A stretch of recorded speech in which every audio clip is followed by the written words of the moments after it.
Hello बच्चों, my name is Yogesh Arora और आज अपन पढ़ेंगे न्यूटन लॉज ऑफ मोशन। ये इस वीडियो का फर्स्ट पार्ट है। तो देखिए न्यूटन लॉज ऑफ मोशन में क्या है, न्यूटन ने 3 रूल दिए। तो अपन सबसे पहले पढ़ेंगे Newton first laws of motion. तो न्यूटन फर्स्ट लॉ, जिसे हम क्या कहते हैं, लॉज ऑफ इनर्शिया भी कहते हैं। अब ये रूल हमें क्या बताता है? तो आंसर है दिस रूल। ये रूल बताता है तो ये कि फोर्स क्या कर सकता है। ये रूल बताता है कि force can change the state of object. ये किसी भी ऑब्जेक्ट की स्टेट को चेंज कर सकता है। स्टेट मतलब कि यदि वो चल रहा है तो उसे रोक सकता है, रुका हुआ है तो उसे चला सकता है, या उसे धीरे कर दे, उसे तेज कर दे, उसे रोक दे, मोड़ दे। तो ये जो होता है स्टेट है। इसका मतलब जब तक फोर्स जीरो है, जब तक फोर्स जीरो है, कौन सा फोर्स? बाह्य बल, आंतरिक बल की बात नहीं कर रहे। जब तक बाह्य बल जीरो है तब तक ऑब्जेक्ट की स्टेट क्या रहेगी? सेम रहेगी।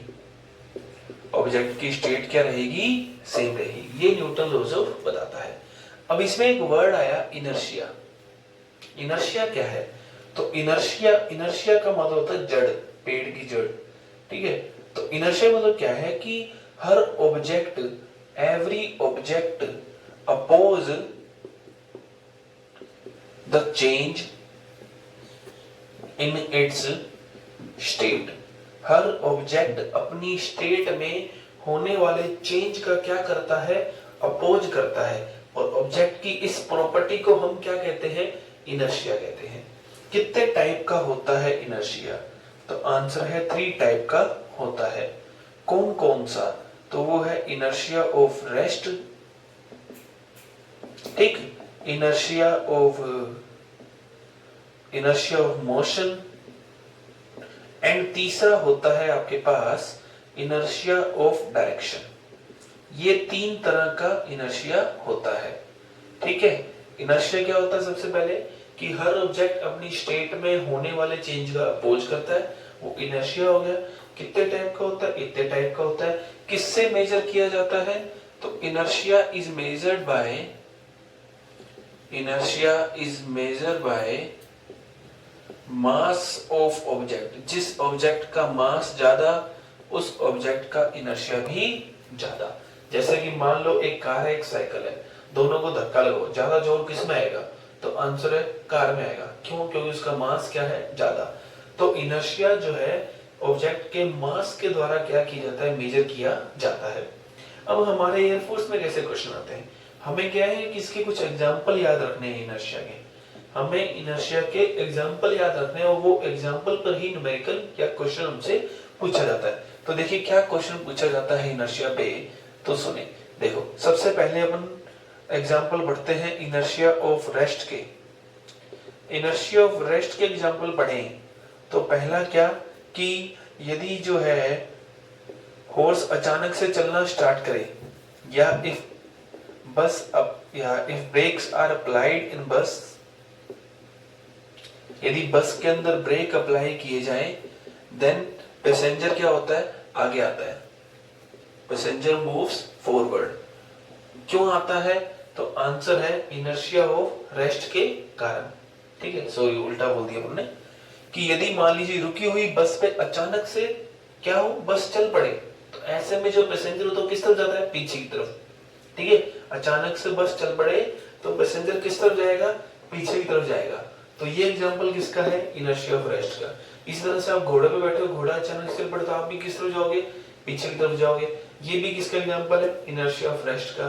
भूकंप आने पर बिल्डिंग का गिर जाना, ये भी किसका एग्जांपल है? रेस्ट का ही, इनर्शिया ऑफ रेस्ट का भी एग्जांपल है।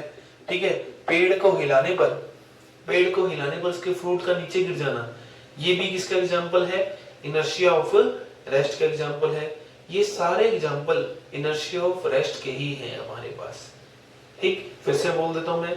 घोड़े पर या बस पर अचानक चलने पर पैसेंजर का पीछे जाना, दूसरा अर्थक्वेक आना, तीसरा पेड़ को हिलाने पर उसके फ्रूट गिर जाना, चौथा डोरमेट, डोर मतलब पायदान को झाड़ने पर रेत के पार्टिकल का नीचे गिर जाना। ये सारे एग्जांपल किसके हैं? इनर्शिया ऑफ रेस्ट के। आपसे कोई भी कारण नहीं पूछने वाला कि ऐसा क्यों हुआ।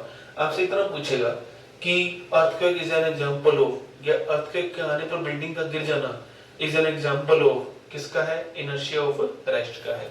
तो ये तो हो गई इनर्शिया ऑफ रेस्ट का एग्जांपल। नेक्स्ट किसका आता है, नेक्स्ट आता है हमारे पास इनर्शिया ऑफ मोशन का एग्जांपल। अब इनर्शिया ऑफ मोशन एग्जांपल क्या है कि जैसे मान लीजिए बस चल रही है और अचानक से बस जो है चल रही है, तो आप बस में से उतर रहे हैं, तो बस से उतरते समय आपको किस तरफ उतरना पड़ता है, बस की डायरेक्शन में ही उतरना पड़ता है। ठीक है, ये इनर्शिया ऑफ डायरेक्शन भी बोल सकते हो, इनर्शिया ऑफ मोशन भी बोल सकते हो। अब अपोजिट डायरेक्शन उतरोगे तो क्या होगा, आप बोल सकते हैं बस से पीछे तरफ गिर जाओगे। अच्छा, यदि बस चल रही है और चलते चलते अचानक से ब्रेक लगा दे तो आप किस तरफ आओगे, आगे की ओर। ये भी किसका एग्जांपल है, इनर्शिया ऑफ मोशन का एग्जांपल है। ठीक है, तो ये सारे एग्जांपल किसके हैं, इनर्शिया ऑफ मोशन के एग्जांपल हैं। अच्छा, फिर आता है किसका, इनर्शिया ऑफ डायरेक्शन का। अब इनर्शिया ऑफ डायरेक्शन एग्जांपल देखो, यदि पत्थर, मान लीजिए आप एक पत्थर घुमा रहे हो इस तरह से ना, यूं घुमा रहे हो धागे से, यहां से धागा यूं घुमा रहे हो, अचानक से धागा टूट जाए तो मान लीजिए धागा यहां आके टूटा, तो यहां आके टूटने में धागा पत्थर किस तरफ जाएगा, इधर जाएगा। क्यों, क्योंकि इस समय इसकी डायरेक्शन वेलोसिटी किस तरफ थी, इस तरफ, यहां टूटता तो इस तरफ। तो ये भी किसका एग्जांपल है, इनर्शिया ऑफ डायरेक्शन का एग्जांपल है। मडगार्ड, मडगार्ड आपने सुना है, मडगार्ड में देखो क्या होता है बेटा, मडगार्ड में क्या होता है कि टायर होता है और यहाँ पे इस तरह से मडगार्ड लगा होता है। अब ये टायर यूं घूम रहा है, तो यहाँ से रेत का पार्टिकल है, यहाँ आया और यहाँ आके उसने संपर्क किया, साथ छोड़ दिया टायर का।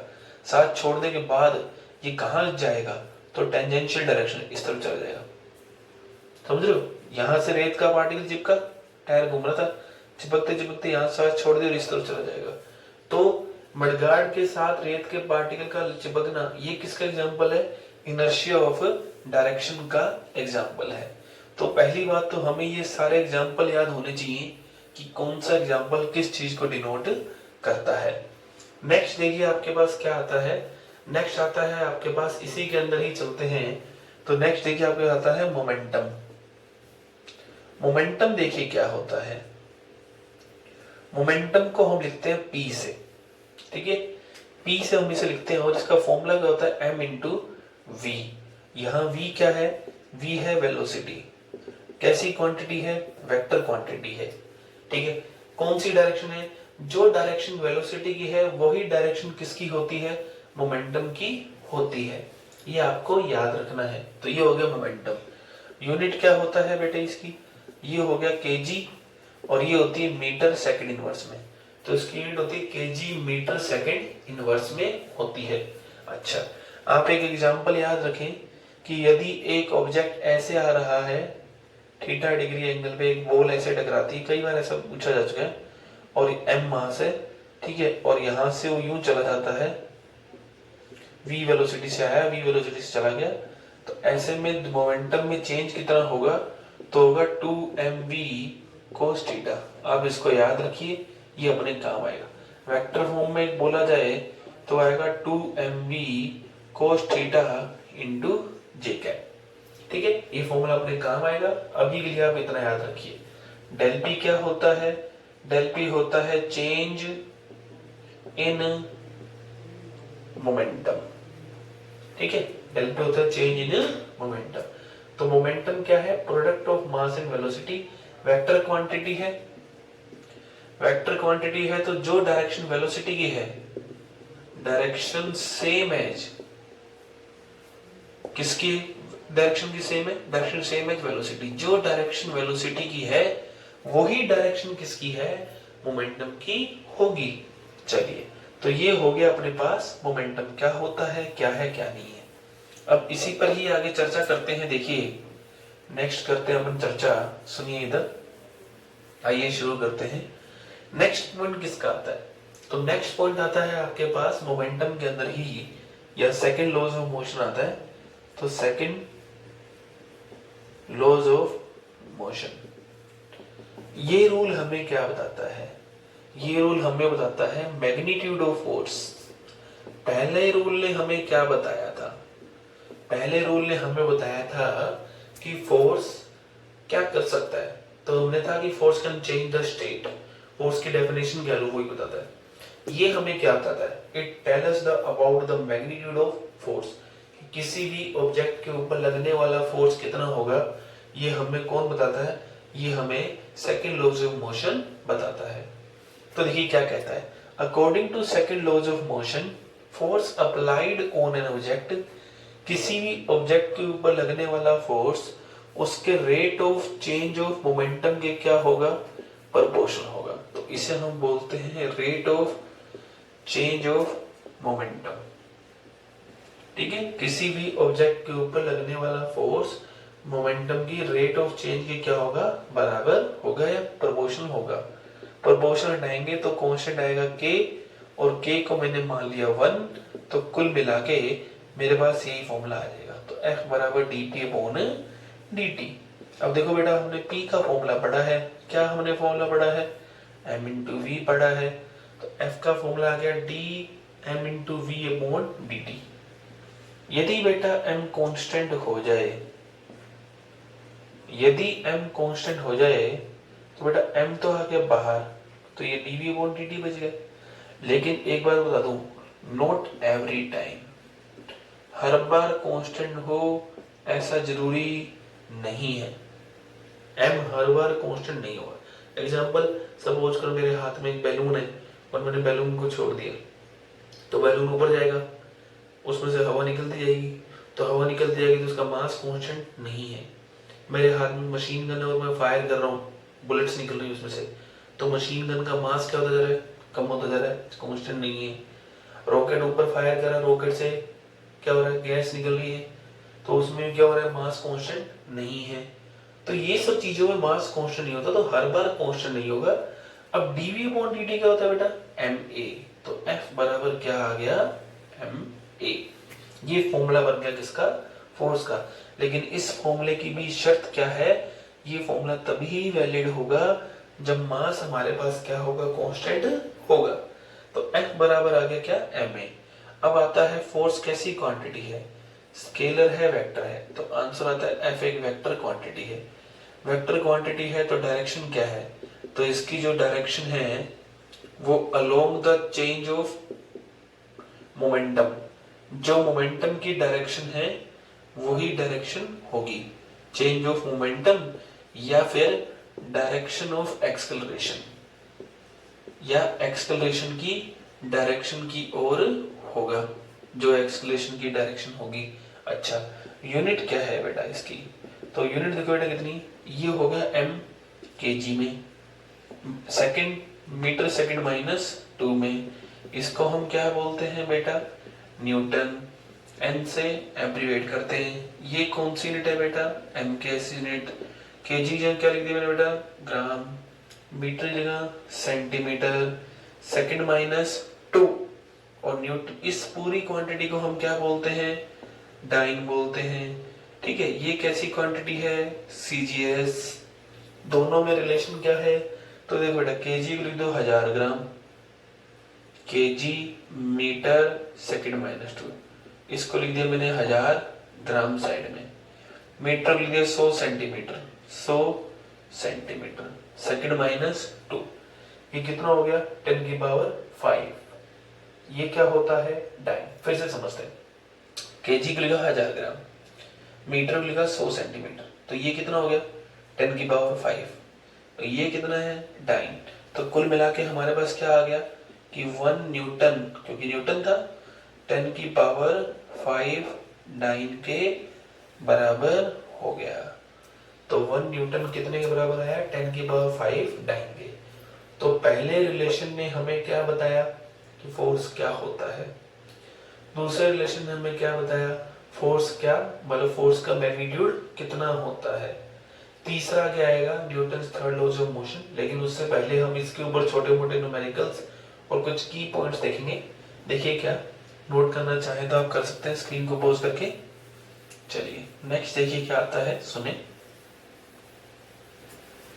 नेक्स्ट देखिए बेटा, इसी में आता है नेक्स्ट आपके पास कि यदि F बराबर 0 हो जाए, देन ऑप्शन ए V बराबर 0, ऑप्शन बी या V में भी 0, ऐसे करते हैं, v मतलब वेलोसिटी, v मस्ट बी 0, ठीक है। c v equal to constant, v must be constant, and d क्या है आपके पास, v में बी कॉन्स्टेंट।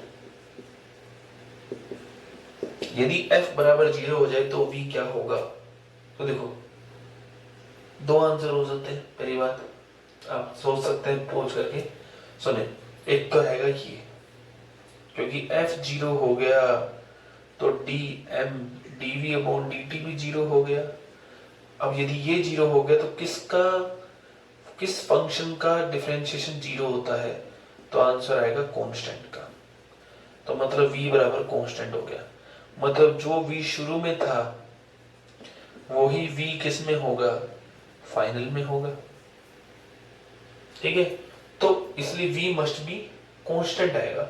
v में भी 0 क्यों आएगा, हो सकता है पहले भी 0 हो तो बाद में भी क्या होगा, 0 होगा।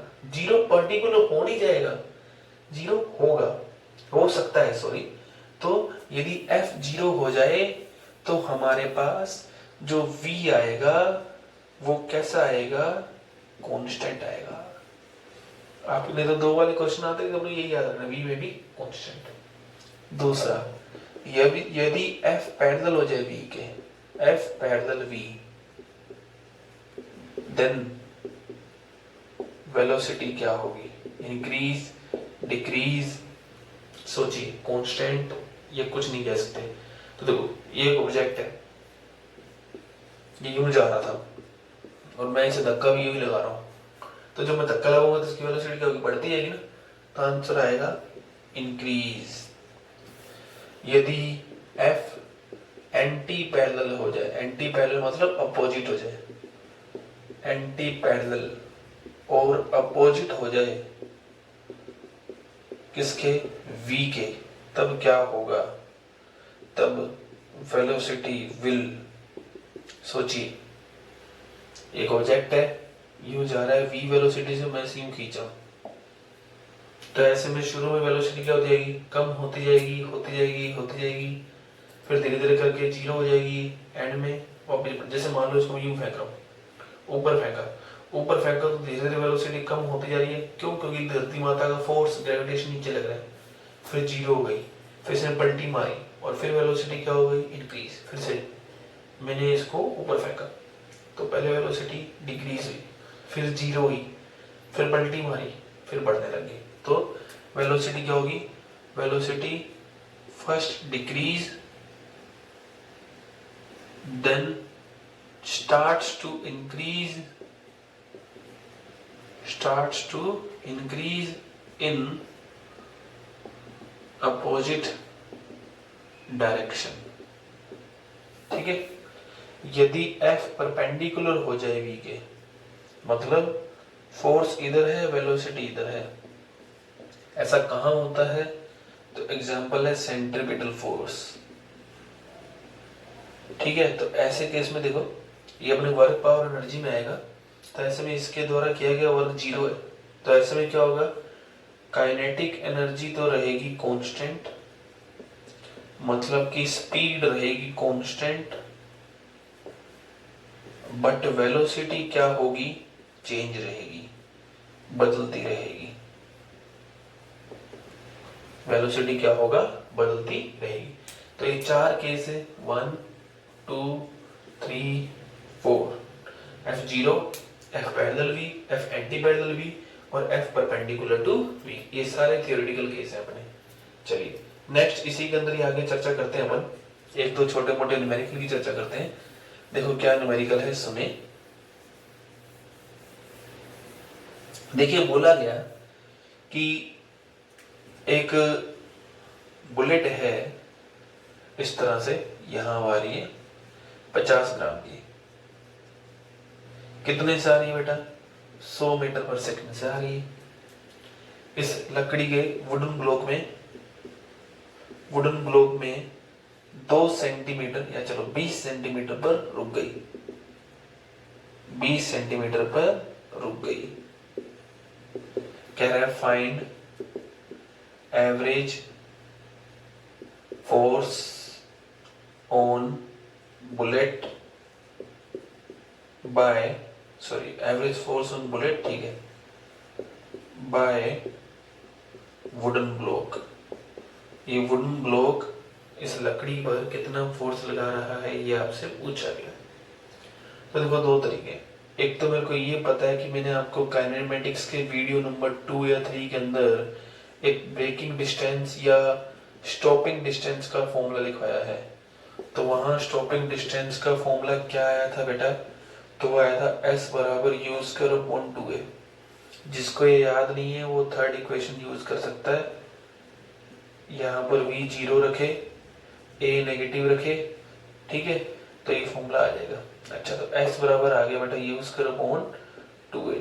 यदि मैं यहाँ से a निकाल लूं तो कितना हो जाएगा बेटा, यूज करो अपॉन 2s। S बराबर यूज करो अपॉन 2a। ये ना आए तो third equation of motion, third equation of motion क्या थी बेटा, तो वो थी v स्क्वायर बराबर u square plus 2s। v zero क्यों, क्योंकि बेटा रुक गया। a नेगेटिव क्यों, क्योंकि स्पीड कम हो रही है, रिटार्डेशन हो रहा है, तो ये आ गया, तो ये आ गया।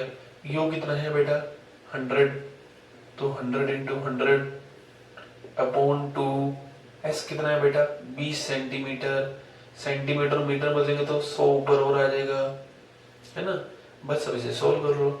p से कितना कटा बेटा 5 बार, ये कितना कटा 2.5 टाइम, इसे कितनी बार हुआ 25, कितना आ गया 2500। ये तो a आया है, तो हमें पास f क्या होता है बेटा m में। m कितना है 50 ग्राम, a कितना है 2500, लेकिन इस ग्राम को कैसे बदलना पड़ेगा केजी में।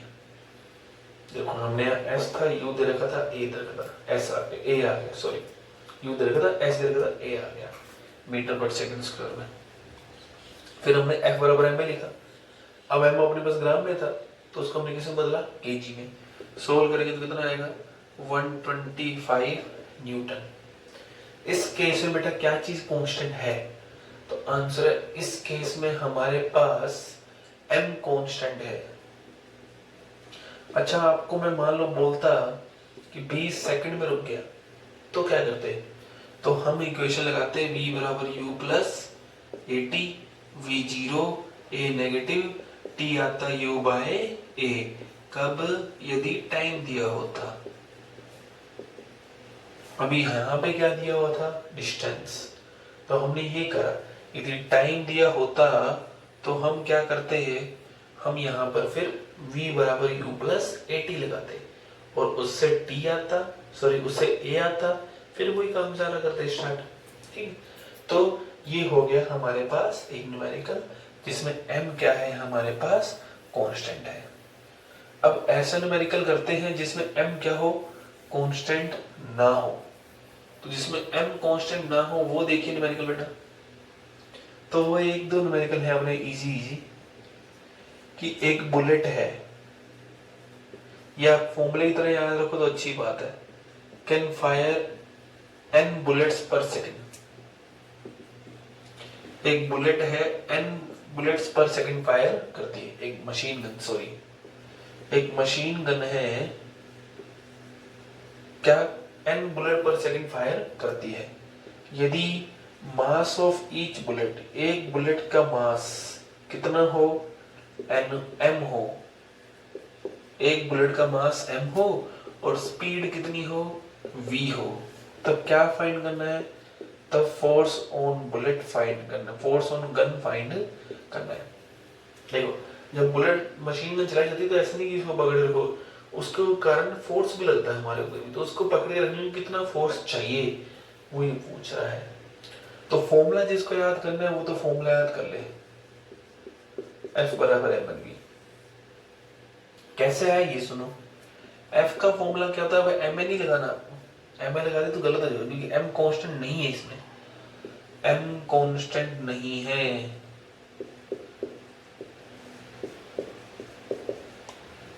ठीक है, ये इसलिए समझा रहा हूं क्योंकि इस लैंग्वेज से कुछ भी आपको मिल सकता है। तो F बराबर क्या होता है dp अपॉन dt, F बराबर dmv अपॉन dt। P बराबर, अब देखो बेटा V तो कांस्टेंट है ना, V तो कांस्टेंट है, तो V तो आ गया बाहर, तो यहाँ क्या आ गया बेटा dm अपॉन dt V। अब देख बेटा एक सेकंड में ये क्या हो गया, ये आ गया dm अपॉन dt, क्या आ गया dm अपॉन dt आ गया मास पर सेकंड। एक सेकंड में कितना मास चेंज हो रहा है, तो एक सेकंड में कितनी गोलियां निकल रही है m, और एक गोली का मास कितना है m। एक सेकंड में कितनी गोली निकल रही है m, और एक गोली का मास कितना है m।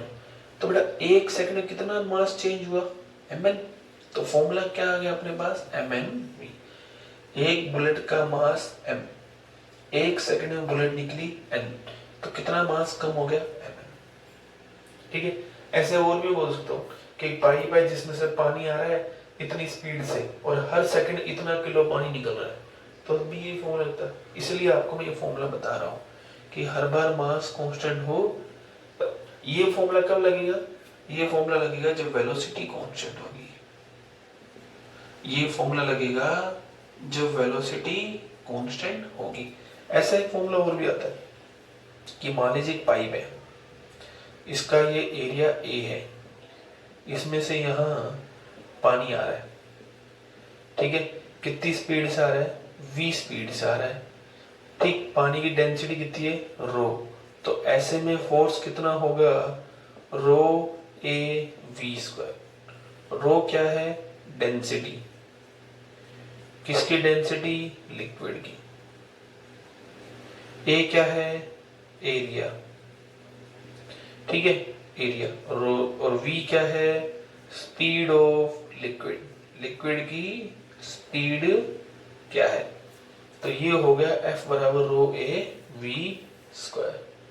ठीक, तो F बराबर आ गया कितना रो a v स्क्वायर, और F का कितना आ गया mnv। ऐसा क्वेश्चन और मैंने जो क्या है कि एक गुब्बारा है इतने सेकंड से ऊपर जा रहा है, कर ही लेते, देखो ये नोट करना चाहो तो कर सकते हो आप। बोला गया कि बैलून है और 5 मीटर पर सेकंड से ऊपर जा रहा है,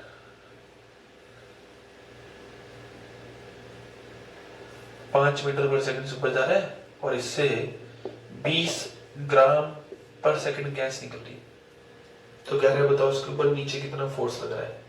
तो F का फॉर्मूला क्या होता है, क्या चीज कांस्टेंट है वेलोसिटी, क्या चीज कांस्टेंट नहीं है मास, क्योंकि हर बार मास निकलता रहेगा।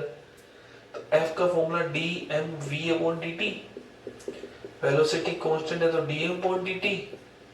अब बेटा v कितना है 5, dm अपॉन dt कितना है a, लेकिन बेटा ग्राम में, तो ग्राम को किसमें बदल दो केजी में, 20 से कितनी बार कटा 50 बार, 1/10 Newton. Simple, dm upon dt, ये हमें dm अपॉन dt ही दिया हुआ है। फिर से सुन लो, बोला गया एक बैलून है 5 मीटर पर सेकंड से ऊपर जा रहा है, इतने ग्राम पर सेकंड गैस निकाल रहा है, कह रहा है बताओ फोर्स कितना लगेगा, इतना लगेगा। ठीक, तो ये था अपना एनएलएम के ऊपर वीडियो, ये वीडियो का पार्ट 1 था, और इस पार्ट के अंदर हमने सेकंड रूल तक की बात करी है। आगे आने वाले पार्ट्स के अंदर हम न्यूटन के थर्ड रूल की बात करेंगे। तब तक के लिए आप पढ़ते रहिए। Thank you, have a nice day.